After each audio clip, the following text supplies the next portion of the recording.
Vous écoutez Radio Lomé, il est 12h30.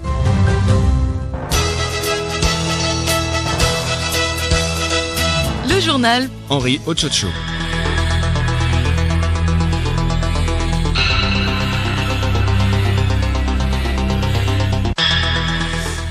Mesdames, Mesdemoiselles, Messieurs, bonjour. Les titres de ce journal, le peuple togolais observe pour la 44e fois consécutive la journée nationale de l'arbre ou la fête du reboisement.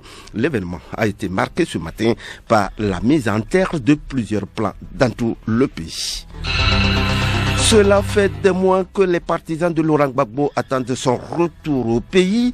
Définitivement acquitté en mars dernier par la Cour pénale internationale, l'ancien président ivoirien rentre finalement à Abidjan le 17 juin prochain. Plus d'une semaine après l'arrestation par les militaires du colonel Assimi Goïta, des anciens présidents et premiers ministres de la transition, le pays est toujours dans l'incertitude. On attend toujours l'annonce de la nomination du premier ministre. Pendant ce temps, le président français met en garde les militaires maliens qui ont entamé des négociations avec les groupes terroristes. Et puis, pour football, une nouvelle cohésion au sein des éperviers, c'est la première préoccupation du nouveau staff technique en terre turque dans le cadre de la fenêtre FIFA. Jonas Koko Komla et sa suite travaillent en ce sens. Radiolomé.tg. C'était là les titres. Le développement à présent. Celui qui a planté un arbre avant de mourir n'a pas vécu inutilement. Ce proverbe africain, le peuple togolais l'a fait sien depuis plus d'une quarantaine d'années. En effet, après l'instauration de cette journée le 1er juin 1977 par Fenya Zingbe et Adema, planter un arbre est devenu une coutume dans tout le pays. Cette année encore, la fête a été observée partout dans le pays. Reportage Charlotte Aha. C'est à Akepe, dans la préfecture de l'Ave, que les activités de cette journée ont été lancées. C'était au cours d'une cérémonie présidée par les ministres Payadoua Koupessi de l'administration territoriale et Foli Bazi Katari de l'environnement. L'événement a été marqué par la mise en terre de 905 eucalyptus autour du centre d'enfouissement technique d'Akepe. Le ministre Payadoua Koupessi, que je vous propose d'écouter. Ce reboisement va permettre de créer un écosystème qui entoure le centre d'enfouissement technique qui est là pour le traitement des ordures du Grand Lomé. Mais c'est pas la première fois que nous le faisons. Ce qui est nouveau sont les objectifs que le gouvernement s'est assigné cette année. 1 milliard d'arbres d'ici 10 ans. C'est un objectif très précis, très clair. Et dans ce sens-là, vous avez constaté que la mobilisation est plus forte que d'habitude. Et donc, la mobilisation, c'est pas seulement ici, c'est à travers tout le pays où tout le monde est invité à contribuer à l'atteinte de cet objectif louable. Ça démarre avec 10 millions, mais nous espérons atteindre la vitesse de croisière très rapidement et que chacun sente que c'est un objectif qui le concerne. Pourquoi le choix du site d'Akepe, M. Enoumoji Nabolabounou, coordonnateur du projet du centre d'enfouissement? C'est une installation de traitement des déchets, une source de pollution. On a le lixivia qui peut polluer le sol, qui est traité ici, et il y a le biogaz. On a une installation qui permet de détruire le biogaz à ce stade-là. Après, on pourra passer à des stades de valorisation. Mais il dit qu'on maintient toujours la logique de pouvoir détruire au cas où on ne peut pas faire de la valorisation. Le fait de mettre en place cette bande verte-là constitue pour nous une façon de piéger le CO2 qui va être produit à partir de nos installations. Nous appelons ça un puits à carbone. Et donc, ce n'est pas un reboisement qui est fait pour être exploité après pour autre chose, mais c'est fait pour rester définitivement comme un puits à carbone. C'était en présence des ambassadeurs de France, des USA, les représentants des Nations Unies et plusieurs autres autorités administratives et locales. Les premiers responsables des différents départements du ministère de la Communication et des Médias avec à leur tête le ministre de tutelle Akoda Ayewadan ont aussi mis en terre ce matin plusieurs plans sur le chantier de construction du nouveau siège des médias au niveau de GTA. Il s'agit notamment des tamarins, des sénats, des cassias et des eucalyptus. Le professeur Akoda Ayewadan que nous écoutons. Le constat qui a été fait, c'est que le fait de planter des arbres n'est pas toujours suivi de l'entretien pour voir ces arbres-là grandir. Aujourd'hui, dans notre pays, nous avons un déficit de près de 3000 hectares d'arbres à planter chaque année. Donc le gouvernement a proposé une nouvelle stratégie qui consistera à faire de ce jour, le 1er juin de l'année, un jour de lancement, et durant toute la saison des pluies, jusqu'à la fin de l'année, continuer à planter des arbres au jour le jour. Mais au fond, il ne suffit pas de planter des arbres. Il faut planter des arbres, il faut les entretenir et les voir grandir. 100 jeunes plants de caillasse et 100 eucalyptus ont été également mis en terre ce matin dans l'enceinte de la Direction générale de la gendarmerie. C'est un geste de la Commission nationale des droits de l'homme qui s'inscrit dans sa participation dans la restauration de l'écosystème. Madame Koulou Kafui, chef division santé-environnement à la CNDH. La Commission nationale des droits de l'homme a souvent accompagné le gouvernement togolais dans ses programmes de développement. Elle attend contribuer à la restauration de l'écosystème. C'est en cela qu'elle a demandé et obtenu la collaboration de la Direction générale de la gendarmerie nationale pour cette opération que nous avons fini de faire. Ce choix a été dicté pour renforcer la collaboration entre nos deux structures. J'aimerais inviter toute la population a planté aussi des plants pour la protection de l'environnement. Les arbres contribuent à la réduction des concentrations de gaz à effet de serre dans l'atmosphère en luttant contre les changements climatiques. La journée de l'arbre au Togo, la commune Golfe 7 l'a également observé. 2800 plants dont des eucalyptus ont été mis en terre à l'EPP Wanyome. Le maire de la commune Golfe 7, Aimé Kofi Djikounou, donne des précisions. Nous avons choisi au moins 15 villages et 10 établissements scolaires pour asseoir cette initiative-là, afin que la commune puisse embrasser cette initiative. Et donc, c'est le lieu pour nous de faire le lancement. Et nous avons prévu 400 plants pour le lancement. Nous avons mis sous sol 100 plants ce matin. En toute chose, le suivi est important. Nous allons sensibiliser déjà les responsables du site à ce que, après notre passage, qu'ils puissent entretenir les plants pour un meilleur devenir de notre commune.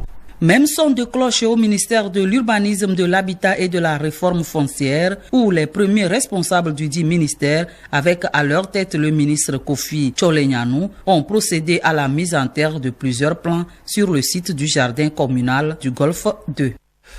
Merci à toi, Charlotte. Il faut le souligner, le fonds vert n'a pas dérobé à la règle ce 1er juin. 6 entreprises formant le fonds vert conjoint ont observé la 44e journée. Environ 3000 plants ont été mis à terre tout le long du boulevard Nyazingbe et Adema. Essien Kwao, il est commissaire des douanes et des droits indirects à l'OTR. Nous venons de poser un acte que le fonds vert supporte. Un acte initié depuis 3 ans par le fonds vert, c'est-à-dire l'ensemble des 6 services qui sont sur le boulevard Eyadema. Ces services ont pris sur eux de faire en sorte que tout le long du boulevard Eyadema soit vraiment vert, pas seulement en saison pluvieuse, mais toute l'année. Donc, tous les ans, nous posons cet acte et durant l'année, nous sommes conviés à entretenir tous les arbres que nous avons plantés afin qu'ils ne soient pas seulement de petits arbres, des plants d'arbres posés, mais qu'ils deviennent vraiment de grands arbres et verdir tout le boulevard. Le projet est initié par le directeur de la CNSS, Ingrid Awade, avec l'appui technique de l'ANASAP, Ingrid Awade, que nous proposons d'écouter. Nous nous sommes mis à plusieurs pour créer le fonds vert. Donc, autour du fonds vert, nous avons toutes les directions générales qui sont autour du boulevard Eyadema. Nous avons mutualisé nos moyens pour pouvoir commémorer la journée du 1er juin et notre opération va s'étendre sur tout le mois de juin. Nous allons reboiser non seulement le boulevard, mais donner aussi un appui aux autres mairies et communes qui le sollicitent. Donc nous aussi, nous voulons contribuer un tout petit peu à l'amélioration de la vie sur terre. Il faut le rappeler, 3 espèces de plants ont été plantées, à savoir le kaya, le sénat et le fraqué. Pour le ministre de l'économie et des finances, Sani Yaya, la célébration de cette année est un nouveau départ pour le couvert végétal togolais. Le ministre et ses collaborateurs ont mis en terre 250 plants sur le site du centre d'émetteurs de Toglekope et dans le jardin du centre administratif et des services économiques et financiers CASEF. Sani Yaya, ministre de l'économie et des finances. Cette année est un nouveau départ pour un objectif plus ambitieux du gouvernement togolais en matière de l'environnement et en matière de couverture végétale de notre territoire. Donc c'est conforme à la stratégie contenue dans la feuille de route. Au niveau du ministère de l'économie et des finances, nous avons choisi symboliquement de planter les arbres dans notre jardin, ici au niveau du ministère de l'économie et des finances, mais en même temps aussi de répondre à cette stratégie. Nous avons planté notamment à Toglekope, qui est un site du domaine de l'État. Ce n'est plus seulement le 1er juin, ça se poursuit, donc tout le mois de juin. La haute autorité de l'audiovisuel et de la communication HAC a elle aussi observé cette journée nationale de l'arbre. C'est le président de l'institution de régulation des médias, M. Pitalonani Telou, entouré des membres de la HAC qui ont donné le ton de la cérémonie. Ils ont été suivis dans leurs gestes par tout le personnel administratif. Sur le site de l'opération, un total de 100 jeunes plants ont été mis en terre pour contribuer à régénérer le couvert végétal et à pérenniser le développement durable. Monsieur Bila Mekasso Tchagbele, il est directeur des médias, de la communication, des antennes régionales, de la documentation et des archives de la HAC. Nous venons de procéder à la mise en terre de quelques espèces d'arbres, et ceci suite à l'appel du gouvernement de mettre en terre des milliers de plants. On dit souvent que l'eau c'est la vie, ça c'est vrai. Mais l'autre principe aussi, qu'est-ce qui fait l'eau dans le processus de production d'eau? Il est que l'arbre occupe une place très importante. Alors donc, on peut dire aussi que l'arbre c'est la vie. Voilà un peu ce que nous venons de faire pour répondre à cet appel du gouvernement. Et puis dans la Bina, c'est le site de l'hôtel Pagoda qui a servi de cadre au lancement de cette campagne de reboisement édition 2021. À Top Pagoda, Joseph Ama Bacha. Dans la préfecture de la Bina, c'est un engouement total et dans le respect des mesures barrières que la population a manifesté tôt ce matin, 1er juin 2021, en mettant en terre plus de 400 pieds de kaya et d'eucalyptus sur le site de l'hôtel Pagoda, choisi pour le lancement officiel de la campagne nationale de reboisement édition 2021 dans la commune de Bina 1. Au devant de cette population se trouvaient les autorités locales, notamment le préfet de la Bina, M. Ataba Balnorou, le maire de la commune de Bina 1, M. Bamazé Chao Henri, et le nouveau chef du canton de Pagoda, M. Pré Nyadenlaba Jules. Occasion pour le préfet de la Bina de rappeler que l'édition 2021 est une campagne exceptionnelle avec une nouvelle stratégie qui permettra à notre pays d'atteindre d'ici 2025 une couverture végétale de 25% et d'ici 2030 1 milliard de plants mis en terre et bien entretenus. Pour la réussite de cette campagne, qui couvre toute la saison des pluies, le représentant du pouvoir central dans la Bina a exhorté et invité toute la population à continuer le reboisement sur les autres sites préparés pour la circonstance dans tous les cantons de la préfecture. Dans la commune de Bina 2, c'est le maire, le médecin colonel Ali Tatangé, qui a présidé la cérémonie de lancement officiel de la campagne nationale en mettant en terre un plan de kaya. Pour lui, planter c'est bien, mais entretenir et faire le suivi permanent des plants est indispensable. À Top Pagoda, Joseph Amakpacha pour Radio Lomé. Le journal Henri Ochocho. Actualité internationale, cap sur le Mali, eh bien, le pays est toujours en attente de l'annonce de la nomination de son nouveau premier ministre. Plus d'une semaine après l'arrestation par les militaires du colonel Assimi Goïta, des anciens présidents et premiers ministres de la transition, le pays est toujours dans l'incertitude. Le président français Emmanuel Macron a menacé de retirer les troupes françaises engagées dans la lutte contre le terrorisme si le Mali cédait à la tentation de l'islam radical. radical. La question de la place des islamistes dans ce jeu politique se pose donc aujourd'hui avec acuité, n'est-ce pas, Marie-Claire Pagnon? Ce week-end, la Cour constitutionnelle a reconnu le chef de la junte qui a mené le coup d'État d'août dernier comme président par intérim. La CEDEAO a suspendu le Mali de ses institutions. Le président français a quant à lui mis en garde les militaires maliens qui ont entamé des négociations avec les groupes terroristes. L'islam radical au Mali avec nos soldats sur place? Jamais de la vie, s'exclame le président français dans son interview au journal du dimanche. Emmanuel Macron trace ainsi une ligne rouge alors que des négociations avec les terroristes ont déjà démarré au Mali, à l'échelle locale, notamment dans le centre du pays. Discuter à la base avec certains djihadistes, pourquoi pas? Ce n'est pas la même chose que de faire des concessions majeures au niveau de l'État. On peut craindre que les djihadistes exigent une interprétation très radicale de leur religion. Le pays est libre de le faire s'il le souhaite, bien sûr, mais il ne faudra pas compter sur l'aide de la France dans ce cas-là, explique Nicolas Normand, ancien ambassadeur français au Mali et chercheur indépendant. Pour Boubacar Ba, chercheur au Centre d'analyse sur la gouvernance et la sécurité au Sahel, fondé par l'imam Diko, le président français se trompe de grille de lecture. C'est au contraire le dialogue qui permettra d'éviter plus de radicalisation. Pendant ce temps, une délégation du mouvement qui a contribué à la chute de l'ancien président malien Ibrahim Boubacar Keïta a rendu visite aux religieux chez lui lundi dernier. Leurs relations ont évolué en dents de scie. Cette visite est une stratégie du M5 pour resserrer ses rangs. Merci à toi, Marie-Claire Pagnon. Définitivement acquitté en mars dernier par la Cour pénale internationale, l'ancien président de la Côte d'Ivoire, Laurent Gbagbo, rentre dans son pays natal le 17 juin prochain. L'annonce a été faite par le FPI. C'était hier à Biré-Lemon.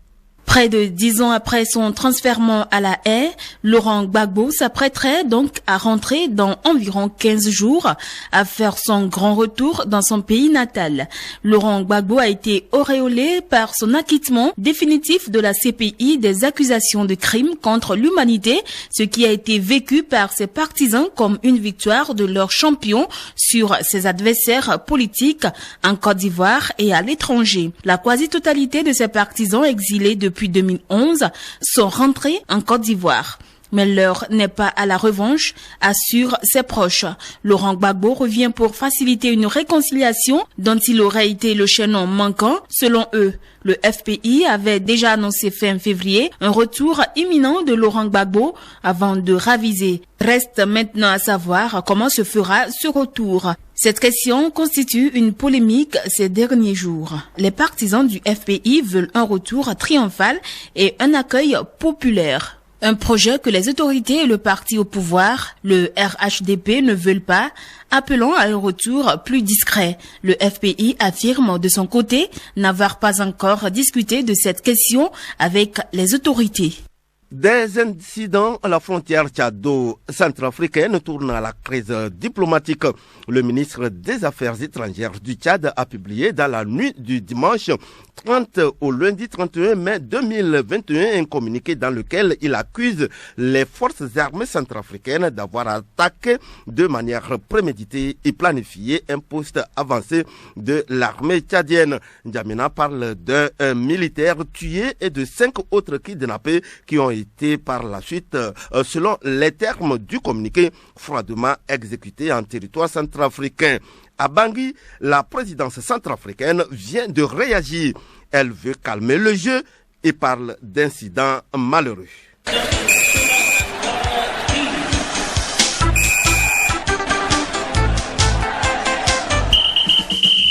Et vous l'avez compris, c'est la page des sports. Les éperviers du Togo poursuivent leur stage en Turquie sous la houlette du sélectionneur national par intérim Jonas Kokou Komlan. Ce stage d'Atalia marque le début d'une refondation de la sélection togolaise avec le brassage entre les anciens et la nouvelle génération.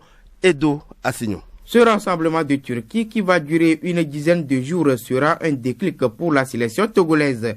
Il sera une aubaine selon le nouveau staff conduit par Jonas Kokou Komlan. de créer une nouvelle dynamique au sein du groupe afin que les joueurs puissent se retrouver et créer une solidarité. Serge Akakbo, Chime Manija, des Éperviers du Togo. L'objectif, c'est d'essayer au moins de préparer le terrain pour le coach qui va arriver au mois d'août pour qu'il ne parte pas de zéro. On a discuté un petit peu avec les dirigeants qui m'ont demandé qu'est-ce qui était le mieux pour l'équipe. Il fallait faire un match amical, s'il fallait faire juste un regroupement à Lomé. Du coup, j'ai proposé un projet. J'ai essayé de contacter un petit peu autour de moi ceux qui étaient disponibles. Les autres équipes, les entraîneurs que je connaissais pour voir ce qu'ils faisaient, et puis je me suis rendu compte que chacun jouait des matchs amicaux et je me suis dit que c'était une belle opportunité pour le Togo également, puisqu'effectivement les 2 dernières campagnes se sont mal passées. Là on a la chance d'avoir cette fenêtre internationale où on peut travailler sur 10 jours, 15 jours pour créer une nouvelle dynamique et pourquoi pas repartir sur de nouvelles bases. Donc c'était une manière aussi de casser un petit peu avec tout ce qui s'est passé ces dernières années, non pas parce que c'était mauvais, mais pour changer un petit peu la dynamique. Le stage d'Antalya a bien démarré avec des séances d'entraînement et l'ambiance au sein du groupe est de bon enfant. Jonas Kokou Komla, entraîneur par intérim des Éperviers du Togo. Il y a une bonne ambiance, ça se passe bien. Je pense que ça donne confiance, ça donne espoir pour vraiment l'avenir. C'est le lieu encore de remercier la Fédération togolaise de football, le département des sports, pour tous les efforts consentis pour qu'on puisse être là aujourd'hui en Antalya. Tout est OK, il n'y a pas de problème. Donc c'est à nous de se mettre au travail, de se dire que l'État a consenti beaucoup d'efforts pour nous. Donc on doit tout faire aussi pour être à la hauteur. Le rassemblement de Turquie sera ponctué par des matchs amicaux, notamment face à la Gambie et à la Guinée-Conakry. Celui qui devrait opposer les Éperviers au MENA du Niger ce mercredi a été annulé.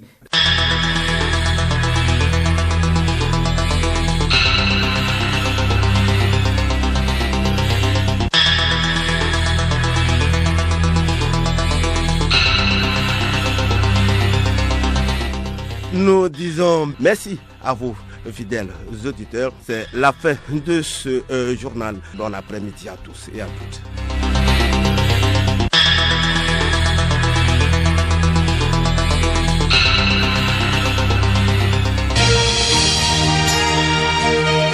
Radio Lomé, boîte postale 434, email radiolomé@radiolomé.tg. radiolomé.tg